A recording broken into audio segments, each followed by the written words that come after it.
শীত মানেই নানা রকম পিঠার উৎসব লেগেই থাকে। সেই নানা রকম পিঠার মধ্যে ভিন্ন স্বাদের একদম নতুন এক পাটিসাপটা পিঠা আপনাদের মাঝে শেয়ার করব। আশা করি আপনাদের কাছেও ভালো লাগবে। পাটিসাপটা তো আমরা অনেকেই খেয়েছি, সাথে খেয়েছি সিঁদুরটি পিঠা। আজকে আমি তৈরি করব সিটা পাটিসাপটা পিঠা অথবা জালিদার পাটিসাপটা পিঠা। তৈরি করা খুবই সহজ, খেতেও হয় ভীষণই মজা। তো চলুন দেখে নিই আমি এই ভীষণ মজার পিঠাটা কিভাবে তৈরি করলাম, আপনাদের মাঝে শেয়ার করি। আশা করি আপনাদের কাছেও ভালো লাগবে। প্রথমে আমি এখানে নিয়ে নিলাম নারকেল কোড়া আর সাথে নিয়েছি খেজুর গুড়। প্রথমে আমি পুরটাকে রেডি করে নেব। তার জন্য প্রথমে একটি কড়াই বসিয়ে দিলাম চুলায়, সাথে দিয়ে দিলাম নারকেল কোড়া আর গুড়টা দিয়ে সামান্য পরিমাণ পানি দিয়ে এখন এটাকে নেড়েচেড়ে মিশিয়ে নিতে হবে। এটা খুবই সহজ এবং সিম্পল, কোনো রকম ঝামেলা ছাড়া। যখন এরকম গলে যাবে গুড়টা, তখন এর ভিতরে সুন্দর একটা ফ্লেভার আসার জন্য আমি দিয়েছি দারচিনি এবং এলাচ। আপনারা চাইলে এটা স্কিপ করতে পারেন। এখন আমি এটাকে ভালোভাবে নেড়েচেড়ে একটু শুকনো শুকনো করে নামিয়ে নিয়েছি। দেখতেই পারছেন এটা ঠান্ডা হওয়ার পর কিন্তু আরও শক্ত হয়ে যাবে।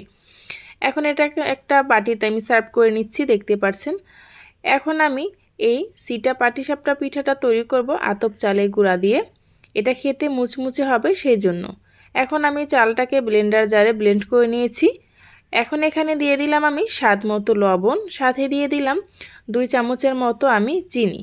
এই ব্যাটারের ভিতর চিনিটা দিলে খেতে একটু বেশি ভালো লাগে, সেই জন্য আমি এখানে দিয়ে দিলাম। আপনারা চাইলে স্কিপ করতে পারেন, যেহেতু আমি এটাকে পুর দিয়ে তৈরি করব নারকেলের, সেখানে মিষ্টি আছে।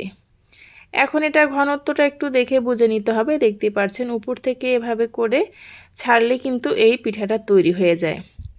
আমি এই পিঠাটা তৈরি করব হাত দিয়ে। আপনাদের কাছে যদি মনে হয় হাত দিয়ে বানাতে পারবেন না, তাহলে কিন্তু যে কোনো 7 আপের বোতল মুখাটাকে ফুটো করে খুব সহজে কিন্তু তৈরি করে নিতে পারেন। এখন এই পিঠাটা তৈরি করার জন্য প্রথমে আমি একটি ফ্রাই প্যান বসিয়ে দিলাম। ফ্রাই প্যানে অল্প পরিমাণ তেল দিয়ে এভাবে ব্রাশ করে কড়াইটাকে হালকা গরম করে নিতে হবে। আর এই পিঠাগুলো তৈরি করা এত সহজ, যেটা বলে বোঝানো সম্ভব না। কড়াইটা যখন এরকম গরম হয়ে যাবে, এভাবে করে হাতের সাহায্যে আমি একটু নেড়েচেড়ে মিশিয়ে নিয়েছি, দেখতে পারছেন। তারপর উপর থেকে এভাবে করে নিলেই কিন্তু ঘুরিয়ে ঘুরিয়ে দিলেই কিন্তু হয়ে যায়। একদম সহজ এবং ইজি। যারা সিঁদুরটি পিঠা বানাতে পারেন তারা কিন্তু অবশ্যই এই পিঠাটা বানাতে পারবেন খুব সহজেই। এখন আমি 10 সেকেন্ডের মতো অপেক্ষা করছি, তার ভিতরে কিন্তু এটা খুব সুন্দরভাবে টেনে গেছে। এখন আমি যে নারকেল দিয়ে পুরটা তৈরি করে রেখেছিলাম, সেই পুরটার ভেতরে আমি লম্বা লম্বা করে দিয়ে দিচ্ছি, দেখতে পাচ্ছেন। তারপর এভাবে করে আমি ফোল্ড করে নিচ্ছি। এভাবে হাত দিয়ে একটু 2 হাত দিয়েই লাগবে, কারণ এক হাতে এটা আসবে না, যেহেতু একটু মুচমুচে টাইপের হয়ে থাকে সেই জন্য। এখন আমি এটাকে একটি প্লেটে উঠিয়ে নিচ্ছি। এভাবে করে আমি কিন্তু সবগুলো পিঠা তৈরি করে নেব।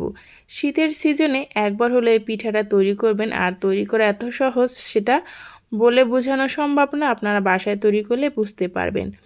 যে কোনো অতিথি আপ্যায়নে এই পিঠাটা কিন্তু আপনার মাত্র হাতে 10 মিনিট সময় থাকলে তৈরি করে নিতে পারেন, কোনো ঝামেলা ছাড়াই। এই তো দেখতেই পাচ্ছেন আরও একটা পিঠা আপনাদের সুবিধার্থে আমি দেখিয়ে দিচ্ছি কিভাবে করে তৈরি করে নেবেন। এই পিঠাটা আপনারা নর্মাল বাইরে রেখে 2 থেকে 3 দিন খেতে পারবেন, যেহেতু এখন শীতের সিজন সেই জন্য। এই তো এভাবে করে আমি সবগুলো পিঠাই কিন্তু তৈরি করে নিয়েছি, আর দেখতে পাচ্ছেন কতটা অল্প সময়ে এই পিঠাগুলো তৈরি হয়ে যায়। যারা আমার এই ভিডিওটি ইউটিউব চ্যানেল থেকে দেখছেন, চাইলে চ্যানেলটি সাবস্ক্রাইব করে পাশে থাকা বেল আইকনটা ক্লিক করে রাখবেন। যারা ফেসবুক পেজ থেকে দেখছেন, চাইলে পেজটি ফলো দিয়ে আমার সাথেই থাকতে পারেন, যাতে করে যে কোনো ভিডিও আপলোড করা মাত্রই আপনার কাছে নোটিফিকেশন পৌঁছে যায়, আপনি দেখে নিতে পারেন। এই যে দেখুন প্রত্যেকটা পিঠা কতটা সুন্দর আর কতটা পারফেক্ট হয়েছে। এই একটা পিঠা খেলে কিন্তু আপনার মন ভরবে না, এতটা মজা হয় এই পিঠাগুলো। একটা খেলে শুধু খেতেই থাকবেন, এতটা টেস্টি হয়।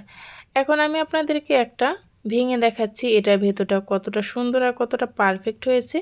এই পিঠাগুলো মন চাইবে আপনার টেবিলে সাজিয়েই রাখতে, এতটা সুন্দর দেখায় বানানোর পরে। এই তো এই পর্যন্ত যারাই আমার সাথে ছিলেন তাদেরকে জানাই অসংখ্য ধন্যবাদ। পরবর্তী ভিডিও নিয়ে আসা পর্যন্ত আশা করি সবাই ভালো থাকবেন, সুস্থ থাকবেন। আমার এই ভিডিওগুলো যদি আপনাদের কাছে বেশি ভালো লেগে থাকে, তাহলে কাছের মানুষের কাছেও শেয়ার করে দিতে পারেন। আল্লাহ হাফেজ।